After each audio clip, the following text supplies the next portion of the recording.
Outstanding. This is one of the episodes I've been waiting for. Ladies and gentlemen, welcome to the Edge of Healthcare, lessons from leaders to use right now. My name is Martin Cody, Senior Vice President of Sales and Marketing with Medicat Health. And today we're going to talk with someone who has terrific wisdom on both sides of the equation, from the consulting aspect in the world of great consultants to also the tactical operational components of a large healthcare company. Today, I welcome Sri Velamoor, the President Chief Operating Officer of NextGen Healthcare. Sri, welcome. Thank you, Martin. Great to be here. Thanks so much for jumping on. And I think it's important to get someone with your experience right now as we enter kind of the second half of 2024 as it relates to healthcare, because there's a lot of interesting things happening in healthcare as we speak, and it's moving at a light speed pace. But I'd like to slow that down a tad and kind of start with a little bit of your bio. Tell the folks kind of how you got started in healthcare. I fell in love with the idea of healing and helping people at a pretty young age, Martin, and always had it in my head that I wanted to be a doctor. By the time I got to later years and in college, I also fell in love with technology, and that's essentially spawned where I ended up today. Just this notion of being able to take technology to transform the whole practice of medicine and care delivery, and then use the combination of both of those to impact how people access care and live healthier and fuller lives. So that's been a lifelong passion and something I'm really excited to pursue. Now, did the two things I want to pull on there, the first in reverse order, you said you kind of had a passion for looking at the total delivery of care and technology combined in that. That's a fairly grandiose vision. That's starting with the mountain. Most people would kind of go, I'd like to impact patient care in a rehab center, but you're looking at the totality of it and the care delivery aspect of it. Where did that stem from?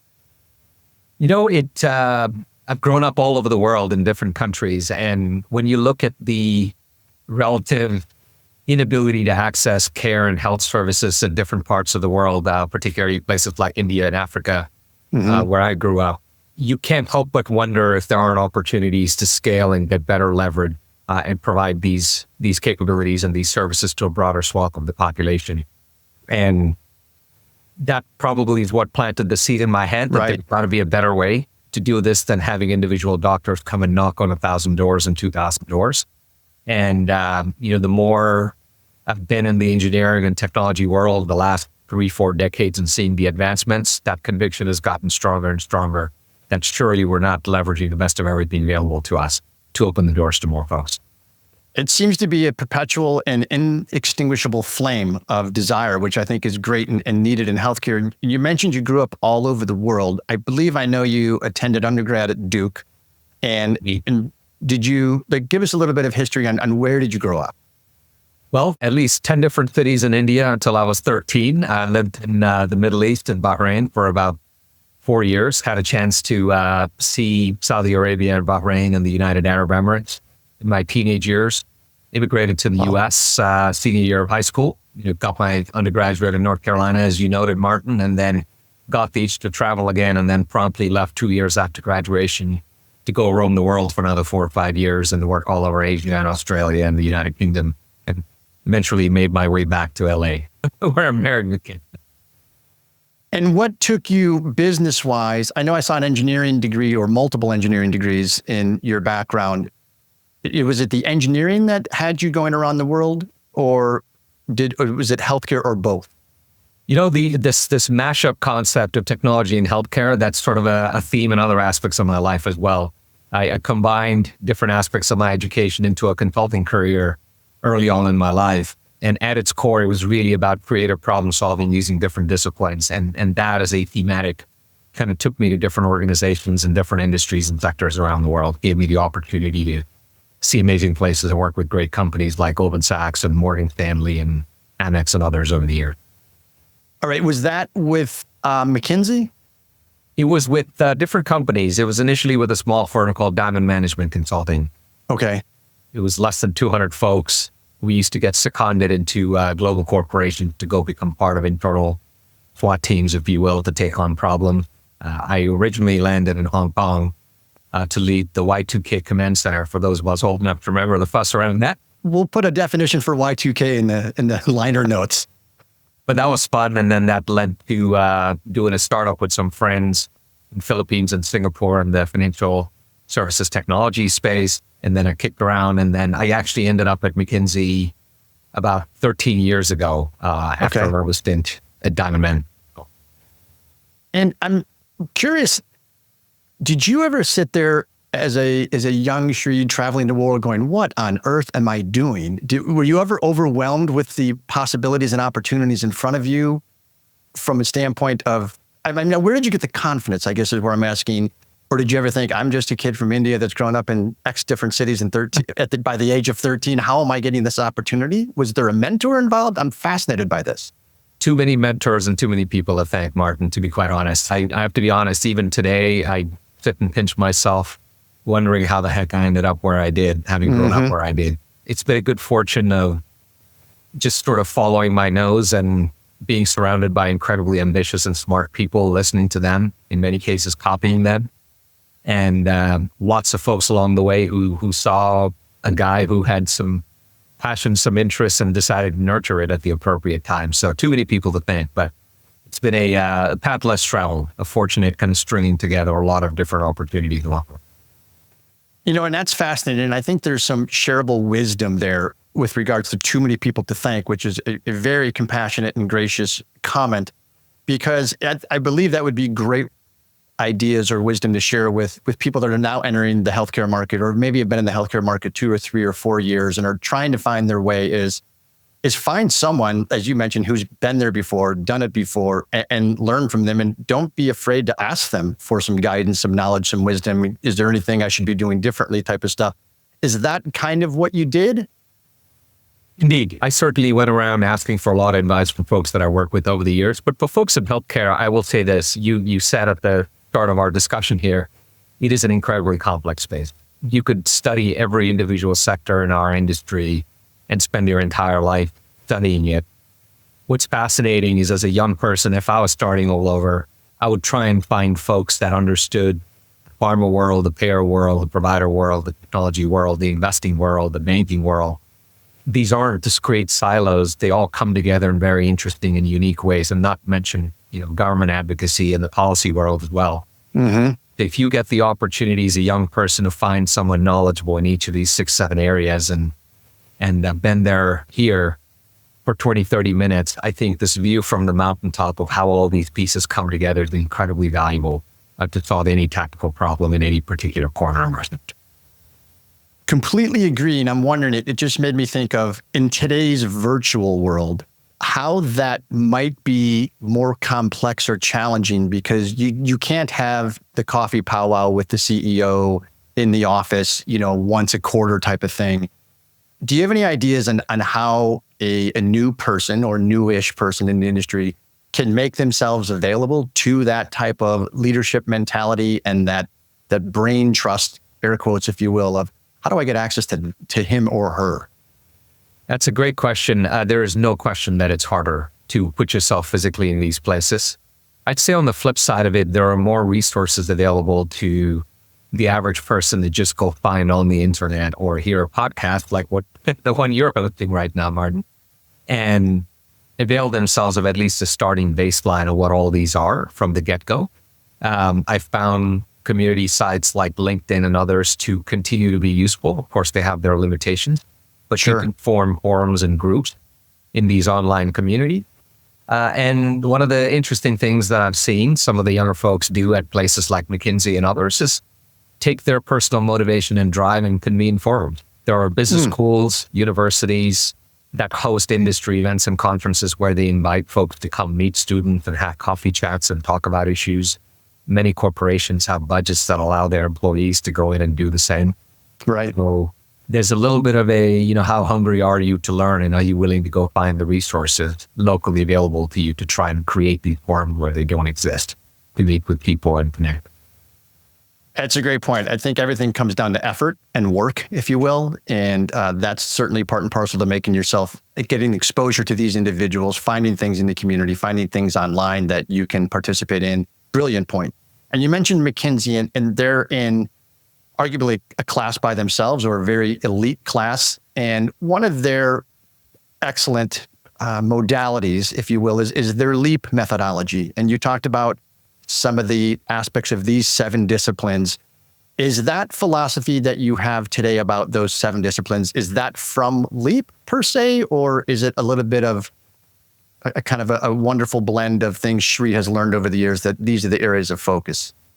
It's more the latter, Martin. I think one of the special things about McKinsey is its access to industry leaders of various disciplines and its ability to convene these thinkers and leaders. So I had the good fortune while at that firm of being able to participate in many of these forums and get a sense for what all the different moving parts are and who's shaping what aspects of our sector. The LEAP methodology is a slightly different piece of it. That's really more focused on taking ideas and using a practical methodology to bring them to life.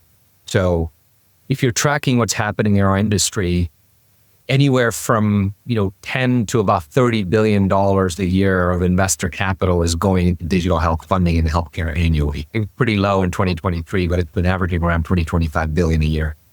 And even in spite of that, when you look at the number of M&A deals and the number of startups that actually are able to secure funding, there aren't that many. Not every good idea gets investment. And not every good idea that gets investment has the resources and the talent to translate that into a pragmatic reality. So LEAP really came about as an opportunity to take ideas from not just the startup world, but even incumbents, corporations that have a hard time innovating within the traditional rails of their organization, and giving them the talent and operator team and focused resources and capacity to take ideas, incubate them, and turn them into going concern in an accelerated methodology. The other benefit of that methodology, and here I feel like I'm doing a commercial for McKinsey now, but the build and by the way, McKinsey, not a paid sponsor, but I'm not opposed. If you're listening, McKinsey, I think Martin's looking for some help here. But yeah, I think the other aspect of the methodology is this notion of build, operate, and transfer, recognizing that you may start and incubate the idea, but eventually it needs to get handed back to its owners. So part of that methodology is actually bringing resources along for the organization they work with and allowing them to take things over when things are lost. Well, let's extend that, because you're talking about that they have a methodology for scaling businesses, scaling ideas.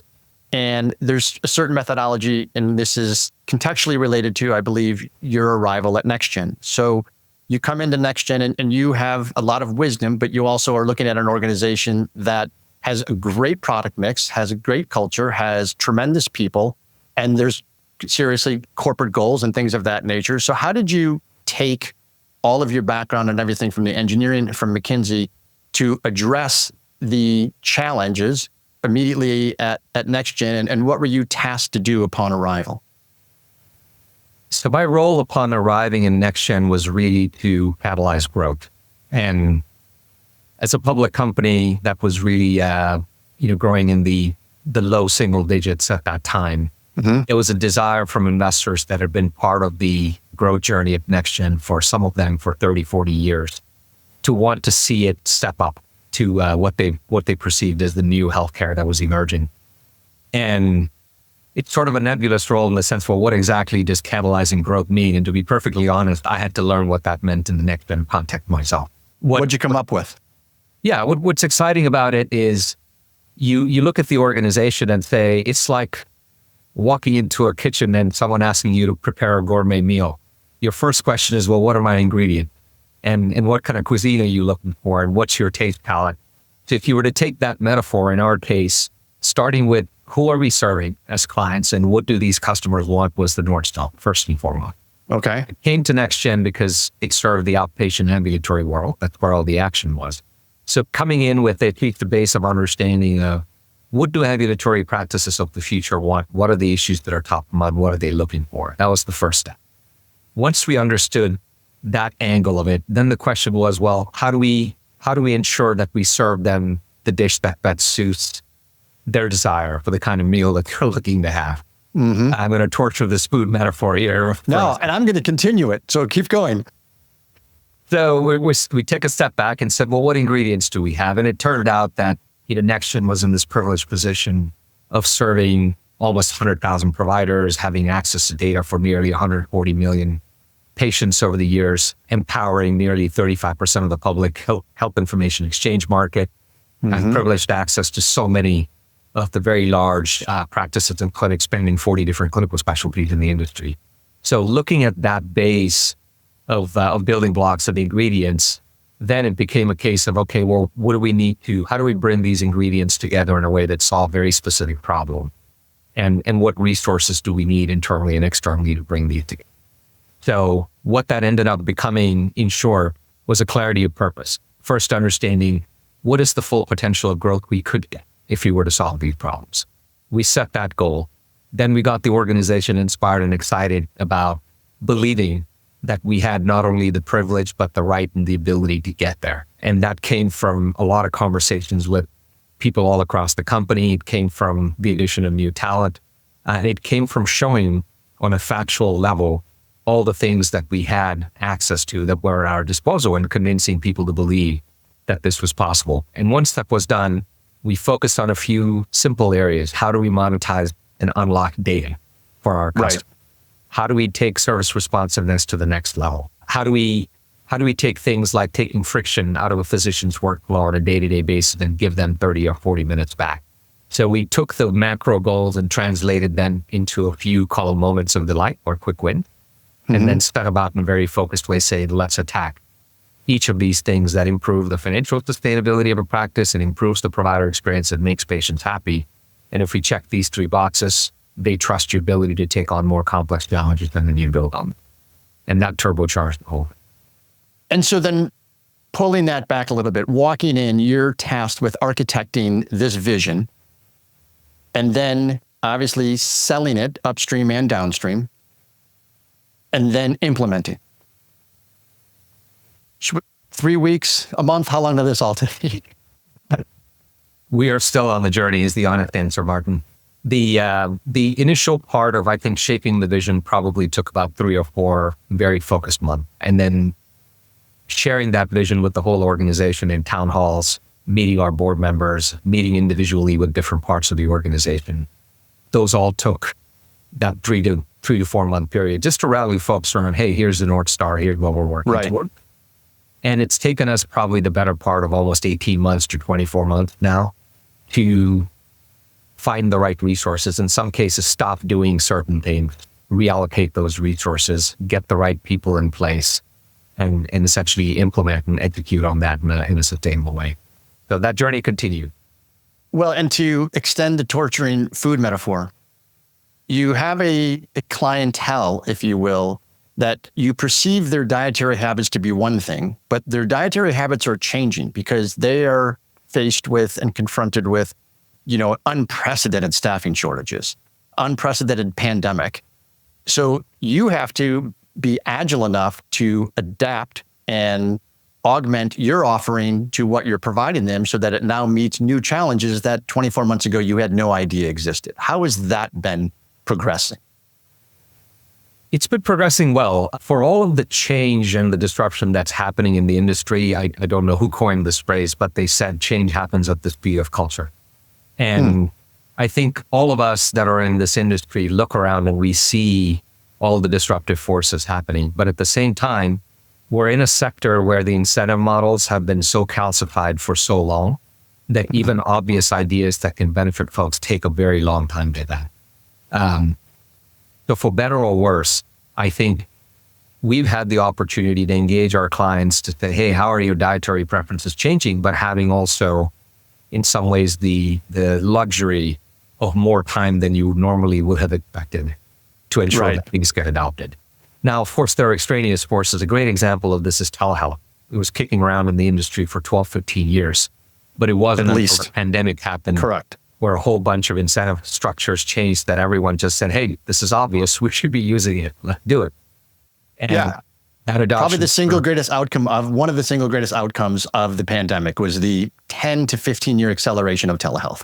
And that was fantastic. Now, if you look at the other big things today, cloud adoption as a way to essentially improve agility and the relative resilience of the entire infrastructure that healthcare runs on.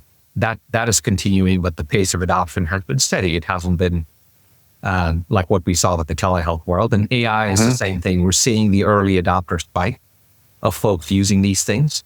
But at the same time, when you actually sit down and talk with physician groups, they actually say AI is terrific, but we need to retrain our physicians. We need to reimagine our workflows and processes. A whole lot of reengineering of the practice needs to occur before we can unlock security and completely the full value of AI. So not only are we engaging our clients in these discussions, but we have the ability to be on site with them and walk through the implications of adopting all these technologies. Then that buys us the appropriate time to make the architectural changes and the reengineering that's needed to deploy all these new. Very impressive. And two things you mentioned the word client. I'll come back to that in a second, but you also mentioned health information exchange and HIE. That might also have to be something we put a definition in the liner notes, because it was a very, very big buzzword for a while. And then seemingly, I don't know if it was a regulatory pressures or what happened or lack of adoption, but it's a big part of the healthcare industry and the whole care delivery aspect. Talk to us a little bit about kind of what you do from a NextGen perspective and how that's near and dear to the product offering. Yeah, absolutely. So we support health information exchanges, one of the vehicles by which we're solving interoperability for the industry as a whole. So we talked about this notion of calcified incentives just now. Information asymmetry in healthcare continues to be one of our biggest challenges. It shows up in things like 30-40% price dispersion for the same service with the same hospitals across the street from each other. Our inability as consumers to understand what the true cost of care is, inability of physicians to exchange clinical data with each other because they're using privacy and other concerns like that as a means for making it harder for data to flow freely between all the different constituents. And of course, payers and providers are on opposite ends of the negotiating table, and having fully transparent access to data between those parties could disadvantage one or the other party in their network negotiations. So everybody loves data exchange and wants it, but at the same time, the incentive structures don't permit full transparency. Right. But everyone also agrees that better data sharing improves outcomes, and it's better for patients and providers.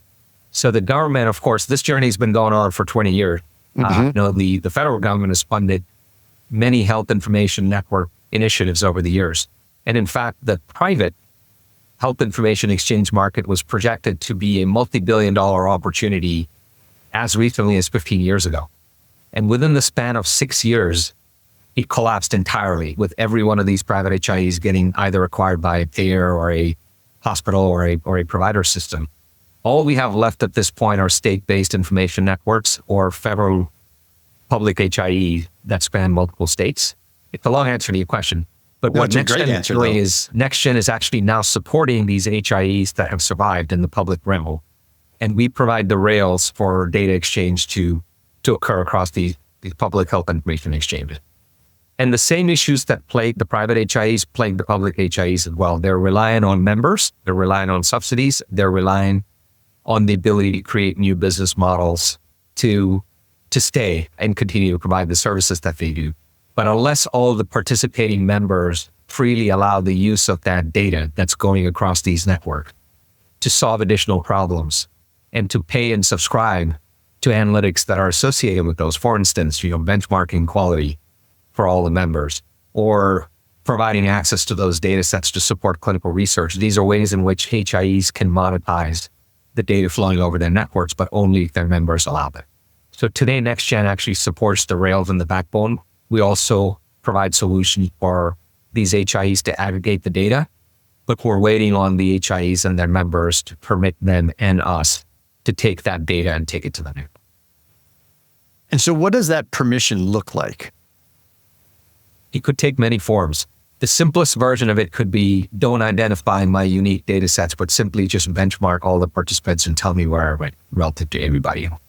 Or it could simply just be, give me a report card on how I'm doing across these key measures, and I will permit you to go run those analysis and create those analytic packages. And grab these data sources and grab these data sources and so on. Yeah. As soon as you start to go into a situation where the provider of these services, as for-profit entities in some cases, are starting to make money, that's when the permissioning and the consulting problem become a little trickier, because people want a share of the act. Doesn't mean that it can't be done. In fact, one of our HIEs recently signed a deal with several constituent provider organizations in their state to say, let's actually start a research collaborative. Because all the data is in our network anyway, why don't we make this data available to pharma life sciences companies so they could come in and do matching and find patients and studies, and whatever the stipends are that are generated from participating in these studies could get then shared back with the providers and the participating patient. So that's a win-win-win situation where everybody. Absolutely. Is there a part of your job that is less appealing and exciting than the others? Short answer is no. And that's largely because I'm a sucker for learning. And there is every aspect of what I do on a day-to-day basis is teaching me something that I didn't know before. Nobody learns what they need to learn in college or in business school in its entirety. Right. And the opportunity to be on the ground with clients every day, looking at new problems that emerge. Yes, it's stressful and painful in the moment, I'm not going to lie. But at the same time, you say, hey, didn't think about that, right? There's something really interesting that never occurred to me. I'll give you an example. When I joined NextGen Healthcare in the early week, the company was still public at that time, was traded on NASDAQ. Mm-hmm. It was in the middle of a proxy contest that had been initiated by some of the board members. Now, you could go your entire business career in a private or public company and never be in the middle of a proxy contest. They're no fun. No. None. You get a PhD in corporate governance and learning how these dynamics take shape between the analyst community, the shareholders, the institutionals, your board members, and the organization. Yeah, it's better to be a fly on the wall than an active participant. Tremendous learning. And that's just one example of something new that comes up every day where you kind of have to take a step back and go, yeah, this is no fun, but it's actually making me a better leader. Yeah, that is fascinating. That's a lesson that you hadn't, there was probably no check in that box that says, I want to learn about this from a proxy battle standpoint. Most of us don't even know what it is that we're asking for when you show up in these situations, but it's great. Well, and you bring up a good point that for the better part of the last 50, 60 years, NextGen was a publicly traded company. And last September, it was acquired by private equity. Thoma Bravo acquired the company. And so you're going on, 8.5 months now underneath PE ownership.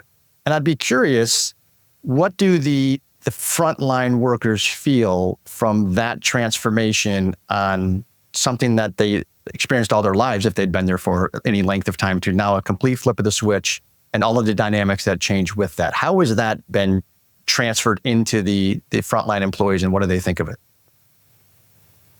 That's a terrific question. If you ask folks today, they'd say they're incredibly excited in one word. If you asked them 8 months ago when this deal was announced, first reaction would have been fear. And it's largely because you could take the positive angle and the less positive angle to what it means to be privately owned. But I think one of the wonderful things that private ownership brings to organizations that have been public like us for a long time is it forces you to rethink everything. We really had to take a step back and press the big reset button and say, if we were to hang our hats on extreme transparency, accountability for performance, and agility, how would we reconstitute this company? How would we redo our processes? How would we restructure the org? How would we change our own roles as leaders in order to check those boxes? Right. And it forces you into very uncomfortable places. And there's a phrase we shared very early on with our colleagues to say, let's embrace this, right? We're going from being a public company with 1 million investors to in many ways becoming an investment for somebody. And when you think of yourself not as a company, but as an investment, it's a completely different paradigm, a different mindset. And we encouraged everyone and said, we're not going to sugarcoat this. Let's all get comfortable being uncomfortable. And when you're comfortable being uncomfortable, that's when the real creativity kicks in. That's when every idea has a voice. That's when, we're breaking the silos and all the lines between managers and colleagues saying, if your idea moves the needle on one of these objectives, it's a great idea and you get a voice. We're not going through a normal hierarchy. And it took a while for people to believe that that was really what would happen on the other side of this. But fast forward 8 months ahead and they've seen pretty much a good chunk of the executive team turnover. They've seen the company reorganize. They've seen us have a record quarter and a record year this past year. And they're seeing all these changes actually take hold. And now everyone feels they have agency to actually move the company in a different direction. And that excitement, I think, is kicking in for all the folks that are here. It's interesting you say that, because I completely agree with that phenomenon or that philosophy or that strategy of get comfortable being uncomfortable. And I don't care if you're talking about, let's continue to butcher the food analogy. If you're an entry level chef and you get thrown into a situation that is above your skill set, it's going to be uncomfortable. But the only way you can grow is to get outside of your comfort zone. And by definition, that's going to be uncomfortable. So when you embrace it as an investment, you're right, you behave differently because it's no longer just a company. It's a company that someone wants to invest in. It's a company that someone potentially wants to acquire. And so you work a little harder. You shine things that may not have been dusted off in years and that sort of stuff. And then pretty soon, the residue of all that work shows up in success. And, I think Thomas Edison famously said, success comes before work in only one area, the dictionary. And that's it. You've got to work your tail off. And it sounds like that philosophy from the senior leadership team has been adopted and is being put into action for the last 8 months. No, 100%. And as an executive team and a leadership team, you have to lead by example. And we are eating our own dog food, if you will, in this regard. So I think. And there's where the cooking analogy went off the rails. And there, well. But, to your point, right? I don't know if you ever seen this. This is a great show on Bravo that I used to watch called Chopped. I don't know if they still have it on or not. Mm-hmm. You get these mystery ingredients in the kitchen. You're supposed to cook up something delicious with it. And there's a clock ticking.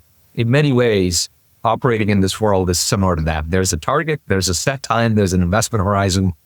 You've got the ingredients and you've just got to figure it out. And those who can't figure it out, they don't stick around, right? They move on to other environments that are more suited to their temperament. And that's a little bit of what happens. You get a soft selection as well from people that really thrive in this type of fast-paced, high creativity, performance-oriented culture. And pretty soon you get enough of a bolus of those folks working with you after all the transition happening that it just kind of takes on a life of itself.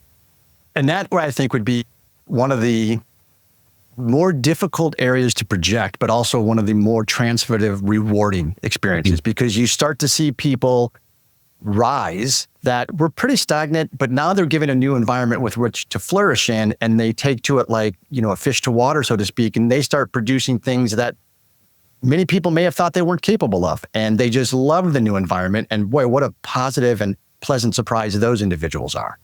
That's probably one of the most fun parts of the job, seeing all these folks step up. They have a voice now, they're showing up, they're energized, they want to deliver results, and they feel unshackled from whatever it was that was holding them back. And I'm longer in the tooth now, but I still remember being in my 20s, being that hungry guy that was just dying for a chance to show what I could do. And I think providing those platforms, the forum for people to come be the best version of themselves, that's a really fun, rewarding part. No, and I think fundamentally that's a great thing for people to keep in mind. If you create the environment as leaders and walk the walk, as you kind of mentioned, to do it yourself, those folks will self-select and start producing. If you stifle them and handcuff them and paralyze them, then it's also going to have an equally disproportionate effect on the organization and not in a good way.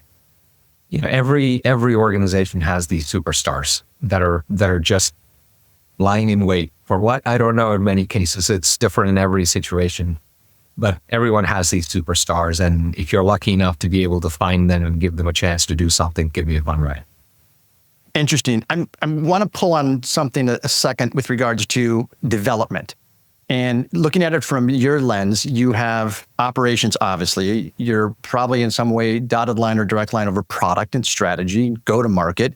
There's operations. You mentioned governance earlier. There's always a need for capital, those sorts of things. And obviously, we just talked a little bit about it, people.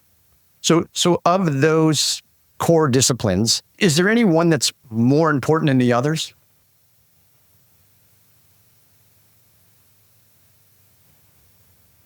I wouldn't say any one is more important than the other. So my personal learning, and everyone has a different opinion on it, I think aligning on the mission parameters is probably the most important. Now, whether you call that strategy or agenda setting or however it is that you do it,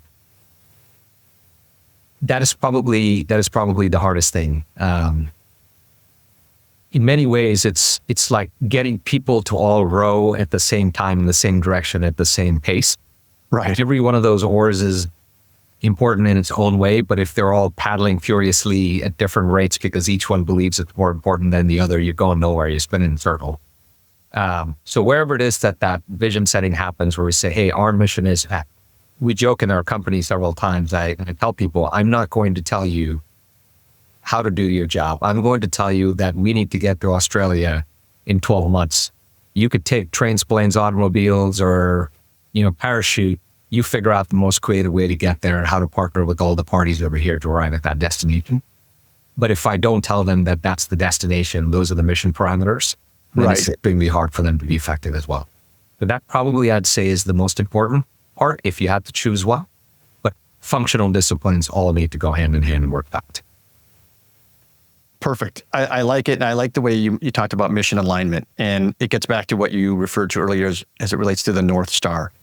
And I'm curious, did you ever have any scenarios where you were thinking late at night, wow, our North Star is shifting. I may have, this is not as easy or as strategically advantageous as I had hoped. And it's taken us a while to get there. Were there any episodes of doubt? There are always episodes of doubt. I think if you're not questioning yourself as a leader and challenging your own assumptions daily, you're not doing your job. That said, I think you have to recognize that when organizations like ours, for instance, that have been around 50 years, they've endured because there's a resilience to the mission and the vision that was chosen. You can tweak it on the edges, but you don't fundamentally rewrite it.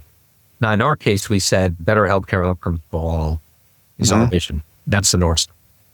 There are a lot of things that are happening in the industry that could change, but at the end of the day, if everyone in the company wakes up and says, yep, I can wrap my head around the fact that we need to improve clinical quality, improve patient experience, support the financial sustainability, independent practices, you can find a way to use the trends and the tools of today to hew to that mission.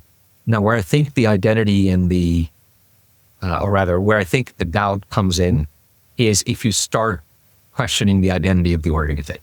And that's where I think there's room for some recalibration. So you could look at the organization and say, we are a service provider, or we are a technology provider, or we take accountability and risk for outcomes and we underwrite decisions. And those are choices that I think could shift and that you need to be very thoughtful about what it means for you as an organization to make those. But I think your mission and vision they tend to be pretty enduring, and they should not shift just because the market dynamic. They should not be They should not be easily alterable. Perfect. All right, we're going to move on to everybody's favorite round, the speed round of word association. Fantastic. Now, interestingly enough, I write these ahead of the show. The staff gives me ideas and stuff like that. I'm joking. There's no staff. Maybe Mackenzie can help with that. But I did not know we were going to have a belabored food analogy. So there's some food related questions here, but I'm going to say a word or a phrase, and then you tell me the first thing that pops into your head. Boston Consulting Group. Rival. All right. And this one is interesting based upon your early years. Favorite city to visit worldwide? Sydney, Australia. And why? Great combination of people, culture, food, undervalued wines, and the ability to do outdoor activities. Opera House is stunning, and anyone can go out and jump on a beautiful yacht and enjoy the city from either the water or the beach or land. Yeah, that sounds fairly idyllic. So sign me up. Now, your favorite can't miss must-have meal? My mom's cooking. To this day, I visit her in Seattle. She plans a 7-8 course meal, and I come back at least 30 pounds heavier. So if I'm anywhere in the world and she's around, that's the no miss meal.